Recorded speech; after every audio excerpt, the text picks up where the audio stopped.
This is the Ross Grimsley Show. The Ross Grimsley Show is presented by Mobil 1. Mobil 1 full synthetic motor oil helps extend engine life. Visit your local Jiffy Lube service center and ask for Mobil 1. Now, here's the old left-hander, Ross Grimsley. Hey, welcome everybody. We're live from the Casino Hotel Studio.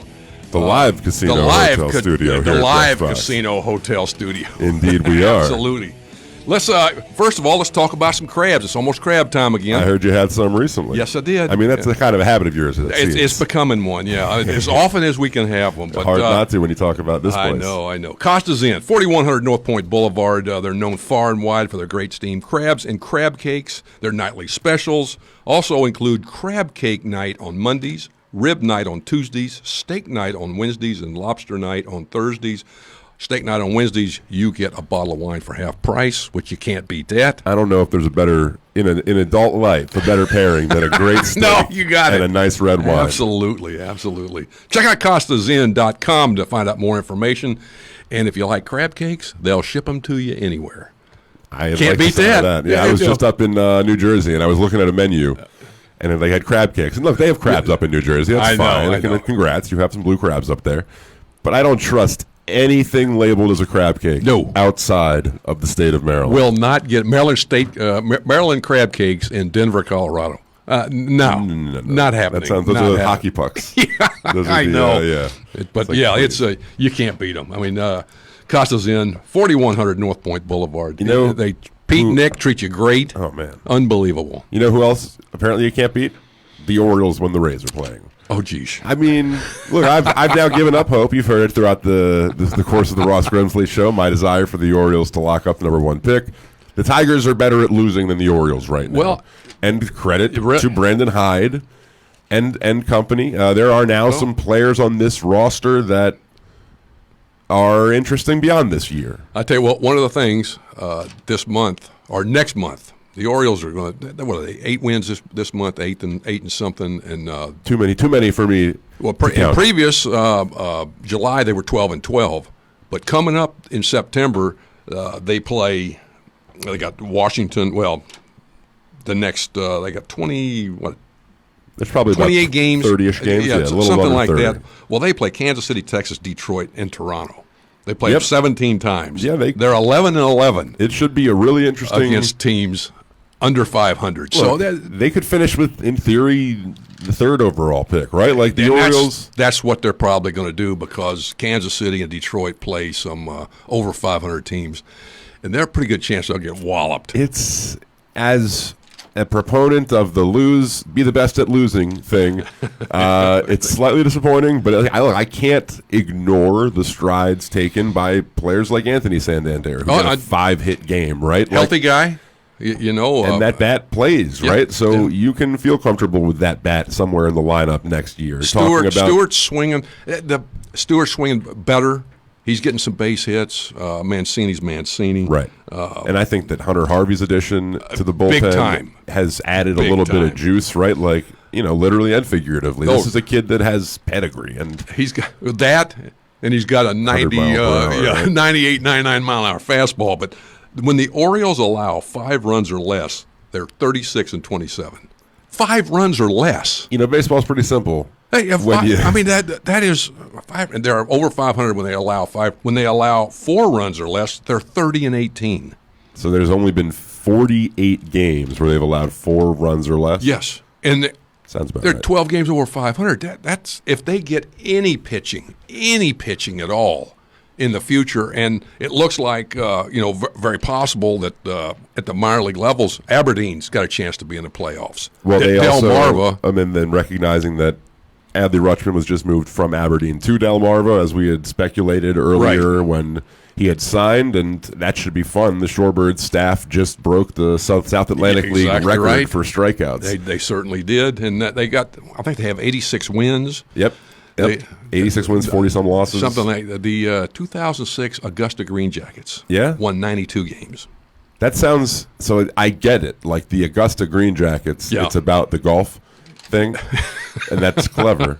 Was it like a Green Hornet kind of thing? Was that the? I have no clue. It was a green jacket. It was the green jacket, Augusta. I get it. Golf, but you're not going to have your mascot be a walking blazer, right? Like it was a bee or whatever. But we were there. That was when Bumgarner was there, and it was a really good year. But yeah, Delmarva's done well. Frederick struggled. Norfolk struggled. Bowie has really turned around. Yeah. I was down there during the week last week. And they started off terribly, and they have been on fire. Unbelievable. And their pitching is better. Their hitting is better overall. And I think they're tied with Erie. There's 7 games left. So if I'm not mistaken, Delmarva is the high A. Yes. For the Orioles, Frederick being single A. Frederick is high A. Okay, Delmarva's regular.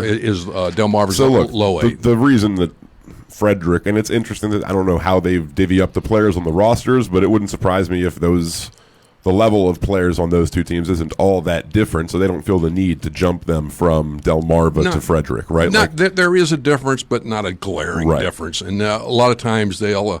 Sometimes it's like Rushman he's got 2 hits. He's hitting 105, 19 at bats. You mean since he joined? Since he joined Delmarva. Okay.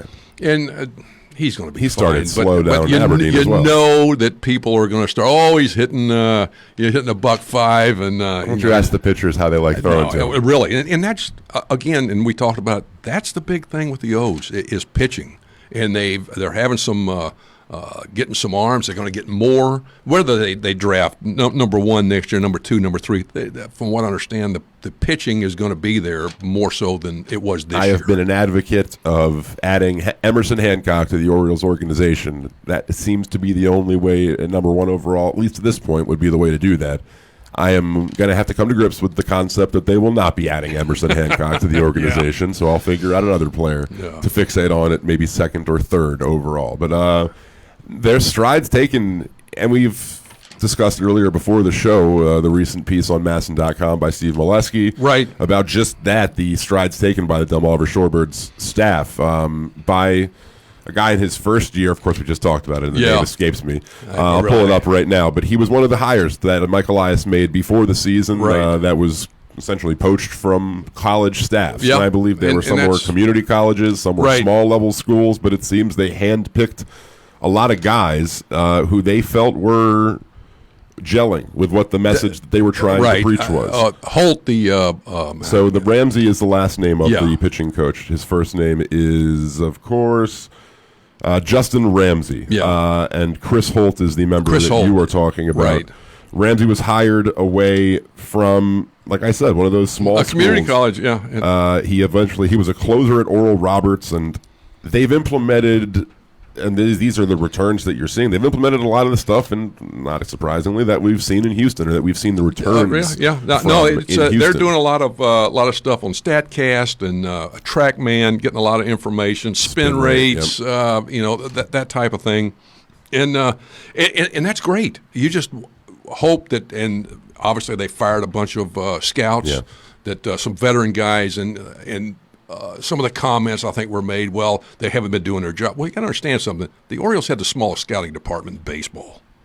So over the last several years. So even last year, when they made the trades with these different teams, they didn't have enough scouts to go look at some of the players. So that's the reason they got some of the players they got. We've seen the Orioles be, and when the reports have come out in years past, the Orioles be ranked near the bottom in, whether it be international scouts. They had none. They had very few. The departments are scant, or were scant, compared to other teams. Do you think that, though, the move that Mike Elias made to fire or let go of a lot of scouts, that wasn't necessarily so much the Orioles being unique as it was just the general trend around Major League Baseball, right? No, exactly. They fired 69 scouts overall in Major League Baseball, I think, a couple years ago. And you're seeing this trend because, quite frankly, pitching-wise, their scouting is done by video overall. I think some of the Oriole scouts that go around, the pro scouts, weren't even doing any pitching. They just did players. We don't want you to do any of that. So and it's the way it is now. Now, is that gonna work?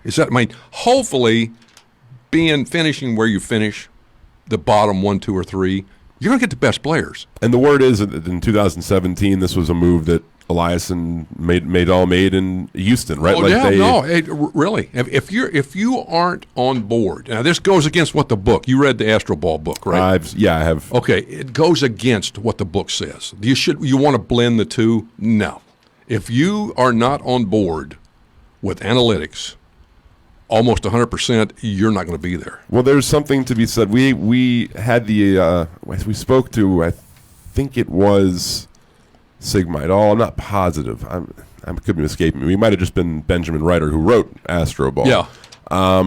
And the scouting aspects that they preach, the importance of scouting in Mike Elias's eyes, it seems, are about things that you couldn't ever quantify with analytics, right? Like part of the criticism of analytics is that there's so much else between the lines that is not shown in statistics, right? And so he, I think, very much understands the importance of figuring out the character, the makeup of a player, right? Like how they are in a baseball sense when they're between the lines. That is what your experienced scouts can do or did.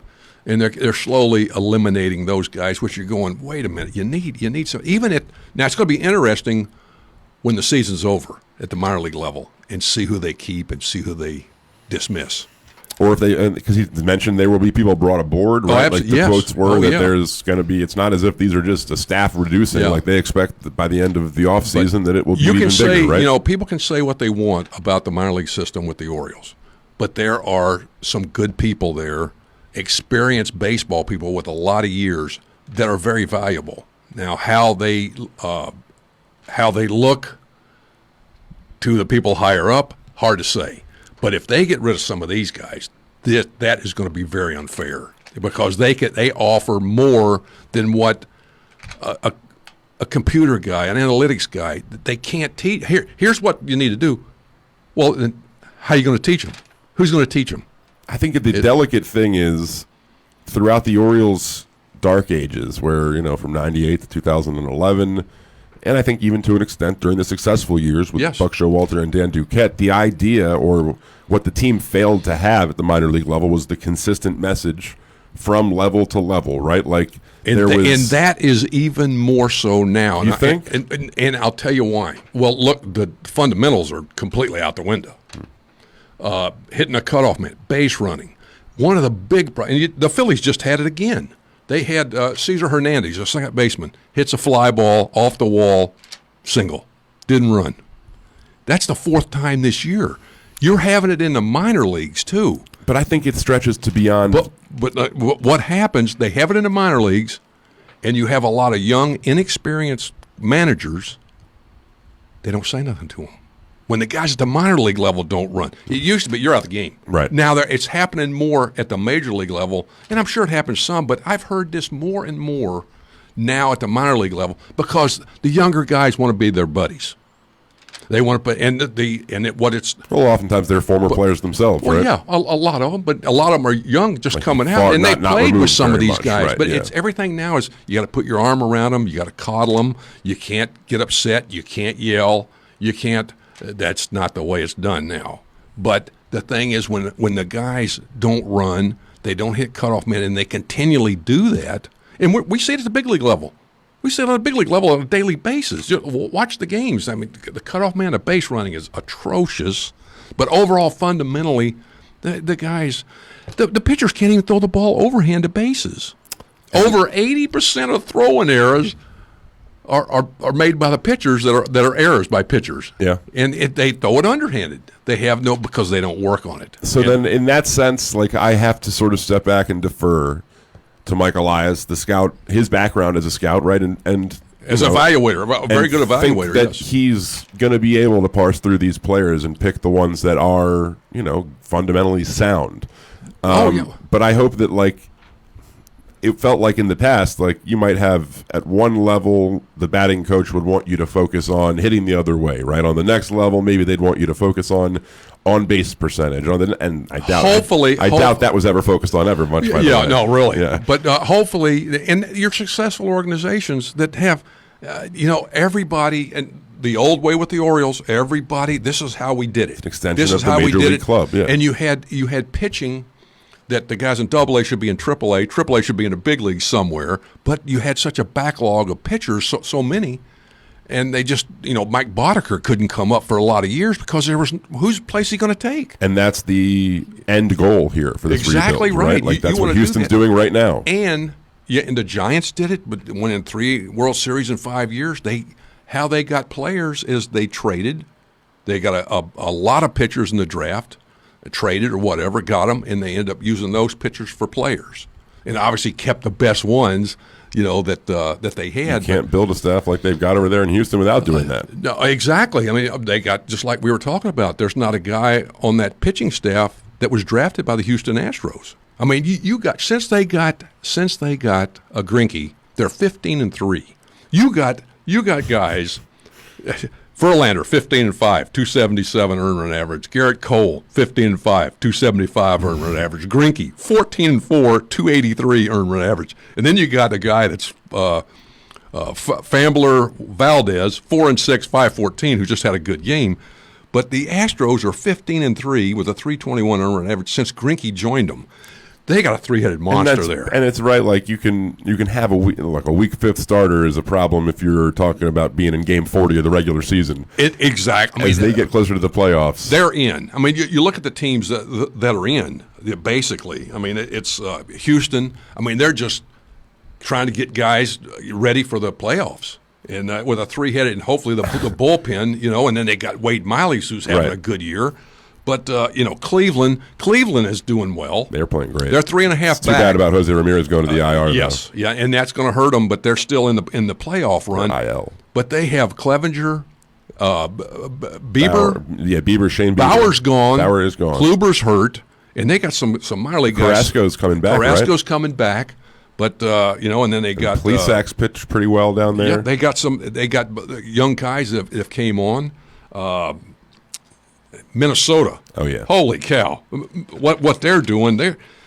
They have a slugging percentage of 500 right now. Yeah.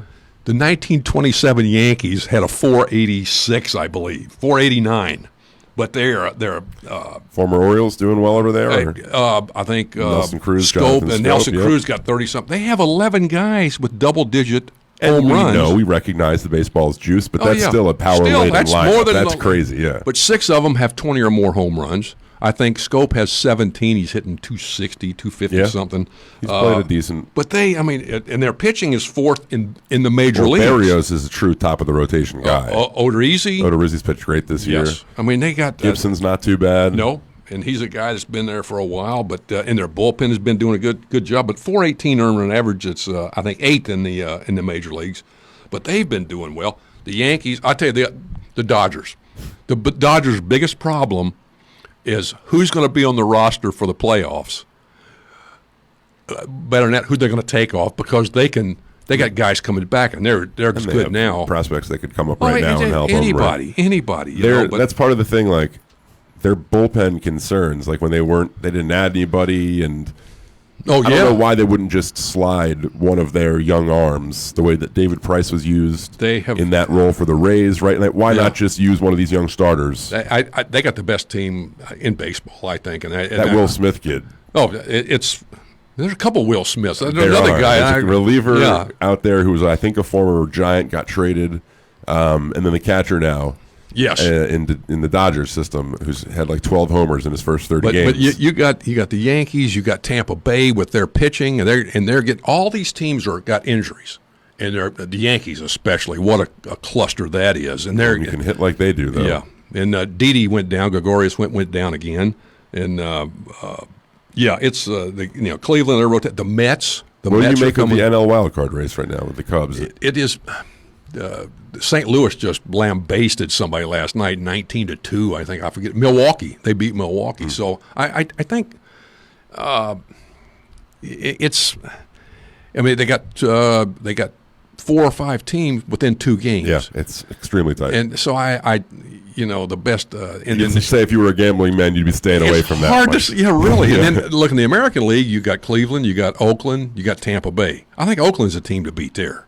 They played really well lately. Like nobody really gives them No. the credit they deserve as far as how many really, really great baseball players are on that team. Like Matt Chapman is phenomenal. He hit his 30th home run, I think, last and his night. Glove is incredible, too. At Can third. you name a pitcher they have? I know Frankie Montas was on the team before, and he got suspended. You can't. Liam Hendricks is a really good closer there. Like their bullpen's strong. Yeah. But can I name a starter? No, you can't. I don't think I could. But they're out on the West Coast. You don't hear a lot about them, but they're always in the run, and I think their schedule works out to where it favors them, I believe. I got one. Lazaro. I couldn't tell you. He was a guy that was supposed to be a starter for them, but then he got hurt, and he's trying to make a comeback.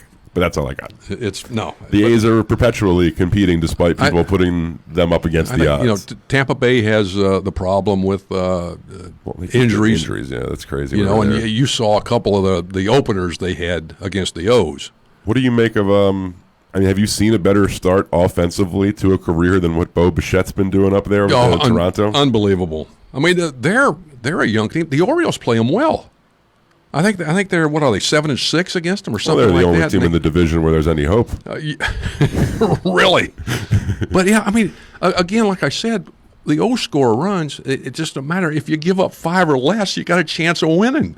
That really says something, and I don't think anybody expected. And the O's are at the bottom in scoring, but they still their offense. And look, Craig Heist says it in the comments here. He says, if this team, of course, Craig Heist from the fan over there in D.C. as well as Press Box, the bat around, if this team can find out a way to solidify the pitching a bit offensively, they are doing enough. Yep. There could be more wins, but the one thing this rebuild that has to change is the pitching. Really? And look, that's a fact, right? That's baseball right now. No. You're not.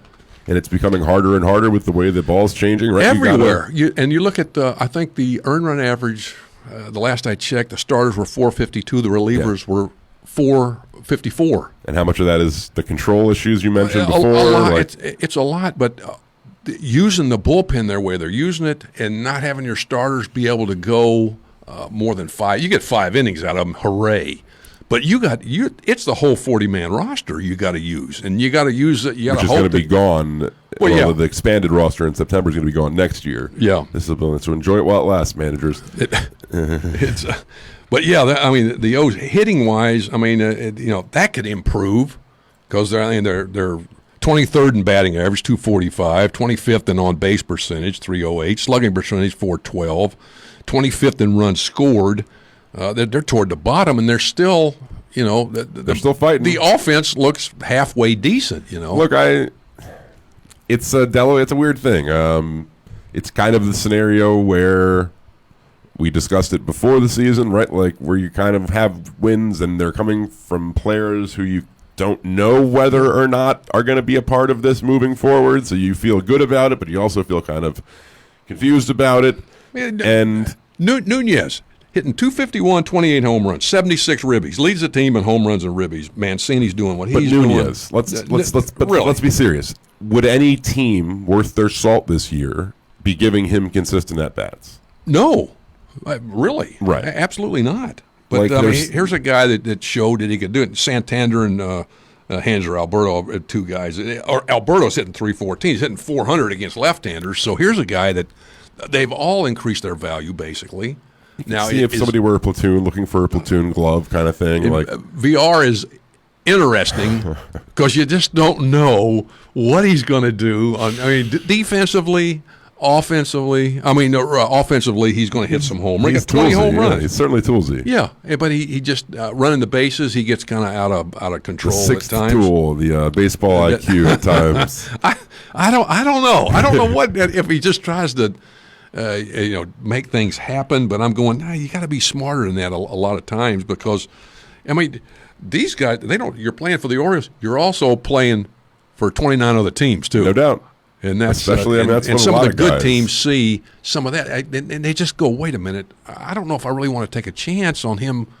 I'm in the playoffs, and he does one of these silly things that could cost us a game. It's like the Phillies with the guy not running the ball out. Yep. They happen to win. The next guy, Hoskins, hit a home run, but you got to be careful. You're depending on these guys to make, do some good things for you to get you to the next at least not part lose of the the playoffs. game for you. Yeah, right? Really. All right, we're going to take our first break, or our only break, I guess, as we continue the Ross Grimsley Show from the live casino hotel studio here at Pressbox. We will be right back.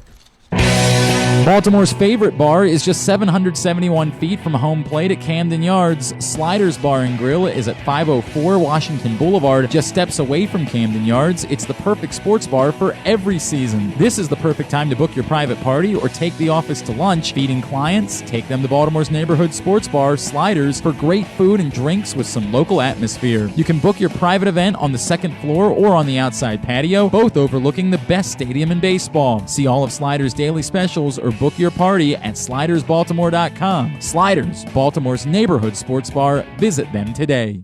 Check out Costa's Inn at 4100 North Point Boulevard. They're known far and wide for their great steamed crabs and crab cakes. And their nightly specials also include crab cake night on Monday, rib night on Tuesday, steak night on Wednesdays with a half-price bottle of wine, and lobster night on Thursdays. Check out costasinn.com to find out more. And the delicious crab cakes are shipped anywhere.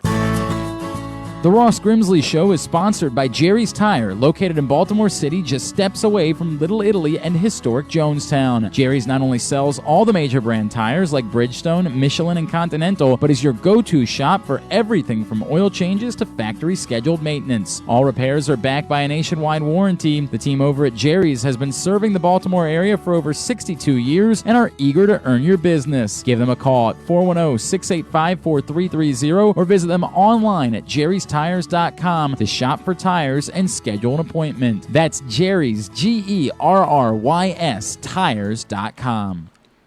Welcome back, guys. Let me tell you a little bit about Mobile One. Mobile One full synthetic motor oil helps extend engine life. Visit your local Jiffy Lube service center today and ask for Mobile One.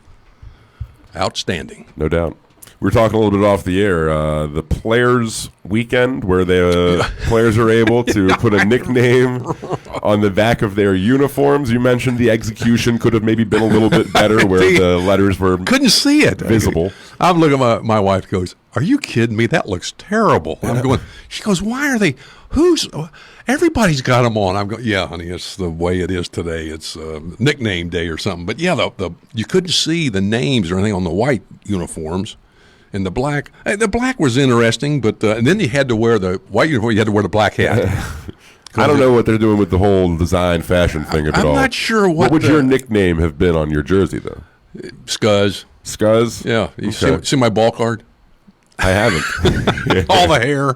Okay, that makes sense. That was. Do you think that's a thing that, like, look, social media makes it so that I think maybe there's more of an appeal for players these days? I think so, yeah. I mean, but do you think it would have been a thing that anybody would have wanted or cared about back when you played? Probably not.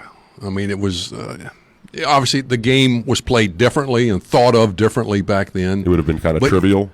Yeah, I mean, it's you just the game. I mean, the game was the thing, and winning back then was a little bit different than now. Obviously more important back then than it is now. Well, there's something to be said about the fact that, like, I think back then, right, everybody wasn't necessarily trying to be a personal brand, right? Like, no, exactly right. Exactly right. I mean, if you did, you had your Reggie's, you had your Reggie candy bar or whatever, and then even some of the, Brooksy, Palmer, those guys were, they going out and play trying to win. That was the big thing, is trying to win. And that was even the really bad teams.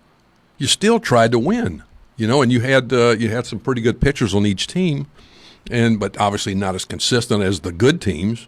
And I think that's something that we can say with pretty much confidence, that even throughout the course of the season when it's been really rough, I don't at any point think that the Orioles took the field not trying to win the game. No, absolutely not. And credit to Brandon Hyde, right? Well, I mean, these are professionals. They're supposed to, right? You put out players. You're giving guys a chance. Obviously you deep sixed a lot of guys last year. You would hope that you got some of the older players that were available free agency. You'd hope that maybe some of those guys you could get on a one-year basis to make your team a little more competitive. I'm against that. Yeah, I'm against that I because think of the development of players that you could be, like Anthony Santander wouldn't necessarily be getting those at bats or insert name here, DJ Stewart, Well, right? Even if he's think- not a player, we know we can get the think answers. You could get some people that would obviously that would help the younger players, basically. But I mean, to go out and play against some of these teams with absolutely the Yankees, you're going to get lambasted. Boston, you're going to get waffled. I mean, it doesn't. You're going to get beat up by those teams regardless of who you're signing on like a one-year that, though. deal. But it gives fans a chance to go out and see somebody that might be. What if they kept? I was against Jones staying here, but you know what? As long as he doesn't take at bats away from certain guys, yeah. Chris Davis is doing that. They're finally going, wait a minute. Right. Look, I'll go to war and when they start blocking guys, right? Yeah. Like, exactly. And I understand that that's ultimately the point of demarcation where we have to say, okay, this is going too far. But at the same time, right, like, give guys a chance to either prove you right in thinking they might not be major leaguers or prove you wrong. Like, I wish Mike Yastrzemski had a few at-bats at the major league level for the Orioles before he was shipped off to San Francisco because he's proving to be a pretty good player. That gives me another. I'm on Twitter. You can get me on Twitter, Grimsley 2. Anyway, I see this thing about Mike Yastrzemski having a good year with San Francisco, playing great, nearly OPS 800, I believe. The reporter goes, his grandfather played. Yeah, okay. He said this was the quote.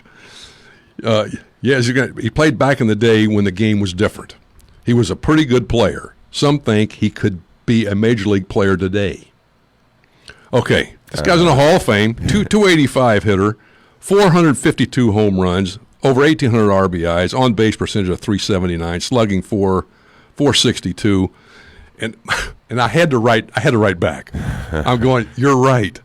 If he could have been, he wasn't a pretty good major league player. He was a great major league player, and if he came up today, he would probably hit 25 or more home runs and probably drive in 75 or more, and he just turned 80. Yeah. So that was my point. I'm going, he was a great player, One of the believe greatest, me. right? But that's kind of the mindset. And when I first started playing, in the major leagues, the guys that played before you, you go, well, they couldn't have been this good. Well, you know what? Yeah, the good ones could have played probably in any era. Yeah, no doubt, right? Like, more so now with the balls the way they're flying. And even like you act like just because they played in that era, if they had been in this era, they wouldn't have benefited from the advantages of modern science where they can improve their. And that's you talk about how hard guys throw. And I got in this conversation with a friend of mine who's a coach, and he goes, Grams, you gotta understand, the guns are jacked up. They're 5, 6, 7 miles an hour faster than the guns that they used years ago, the slow gun. So there's more guys throwing harder, but they're not like they're throwing 10 miles. They're not all throwing like Nolan Ryan or Tom Seaver. Well, if they are, it's also at the cost of command, right? Like, basically, and some of the things. Look at the injury. The injuries are unbelievable, but and the injuries, and that's we talked to Richie Bancels. The injuries, it's the kind of injuries you have. Obliques, how early they're coming. A pectoral. Also, how do you hurt a pectoral muscle? Maximum effort delivery, right? It's the twisting and turning, heavy balls and stuff, and the fact that they do a lot of off the field training and less on the field training, which we did. I mean, people did, and you didn't have these kind of injuries. I mean, how much of it is just, in your opinion? Look, there's the rotator cuff. There's the muscles around the rotator cuff that support it. Like, right. The only way to really strengthen that, in your opinion, is to continue throwing and repeat the motion and have that, plyometrics help a little bit, right? You do you can get a 2, 3, 4 pound weight and do the Job exercises to strengthen your arm, but throwing, the guys don't throw like they used to. Though, and one of the things we got to talking about, why is there so many leg injuries? Guys now don't run the way they did. Even the players will go out now. They can't.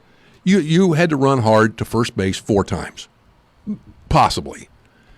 The guys went before the game. They'd go out and actually do probably 10 hard sprints. They don't do that now.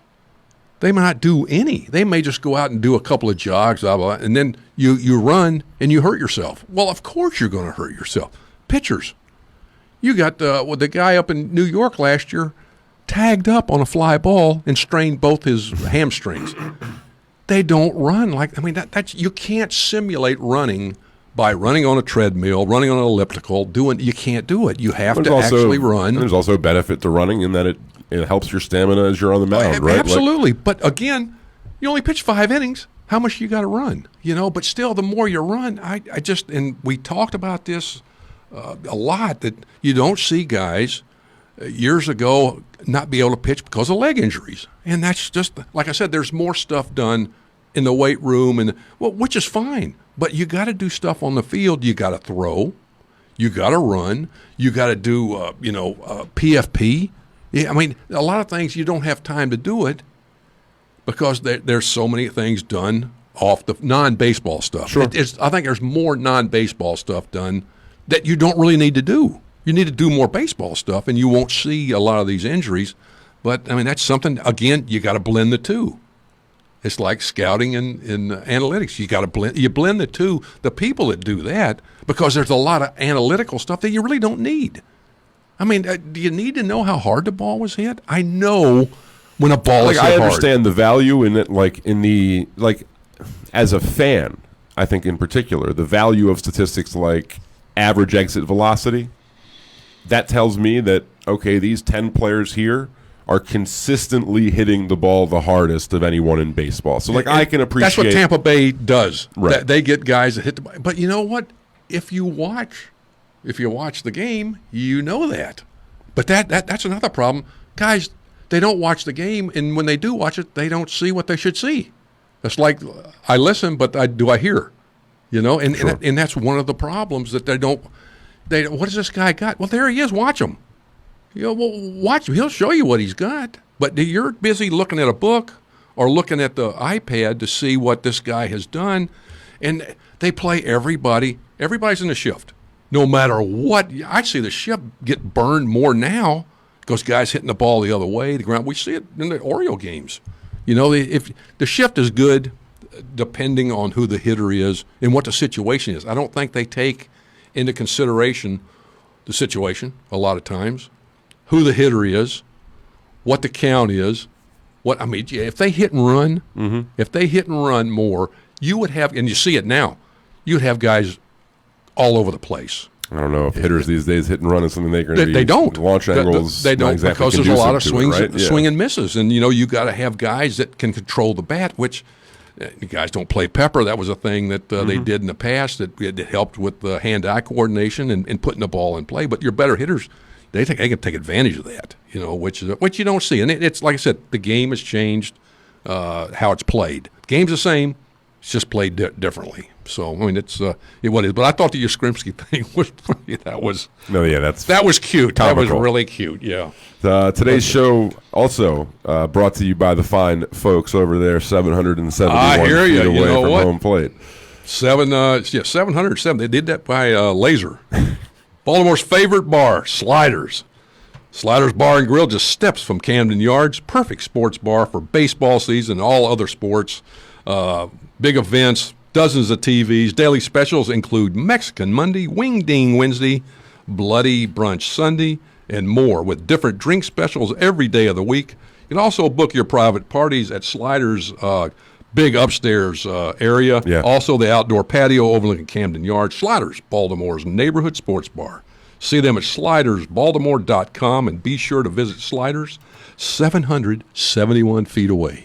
That's not too far. That's about 2 throws of a baseball for some major league guys. Yeah, that's about, 700. That's probably about 5 throws for me. Bo Jackson, I think, threw it from the outfield wall to home plate on the fly. So that Ramon Laureano kid over there in Oakland can probably make that in 1 throw. Oh, there's some guys. You talk about Mountcastle. Mountcastle is he made a good throw. I saw that. He's playing left field. Yeah. And from what I understand, is doing a really good job. I saw him throw out a guy from relatively deep left field. It was a little bit offline, but he got it there pretty quick. No, and he is that's something that's very. And with Davis not getting playing time, we might see him. Why not? He's swinging the bat. He strikes out a little bit. Needs to be a little bit recognize pitches a little bit better. But getting to the point where he's probably too. He may hit a bunch of home runs up here. Probably almost wasting his time. At least next year it would be. That's depending on how he defensively, and that is the Orioles need to really defense. Yeah, that's been the focus with him. Because it will make your pitching better. Mm-hmm. You know, and that's one of the things that I think they really need to concentrate on, obviously, and in pitching as well. But it's going to be interesting next month. No doubt. Chance for them. It's the start of a long process. They're going to win some games. Yeah. Oh, yeah, absolutely. But you're seeing some positive strides already, and that's something that Orioles fans can be happy with. You're right. Well, that should do it. I think we didn't mention Andrew Luck. I wanted to do that, but that's good for him to be able to step away. You know, it's people are making it about themselves with him. You know, and here's a guy that's able to walk away. If I know a lot of ex-NFL players that can actually say their name now, but this guy is walking away, obviously in pain, don't want to be on the field. Yeah. And you know what? When he gets my age, he'll be able to not possibly have to eat soup with a straw. Yeah. Or have his kids feed him or whatever. It's stories that we hear. Oh, it's terrible. It's absolutely terrible. I mean, playing a professional sport, you know, and being a baseball player, being a pitcher, surgery on all of my extremities, injections, pills, and I didn't even play football. I just played baseball, you know. But it's when you get to this age, no doubt, you can feel it going up and downstairs. It's not fun. So he's getting out at the right time. It's just, for him, the pain. It's a pain. It's a pain. No doubt. Anyway, no doubt. All right, that'll about do it. Sounds good, sir. All right, buddy. See you next week. Talk to you later. Cool, man.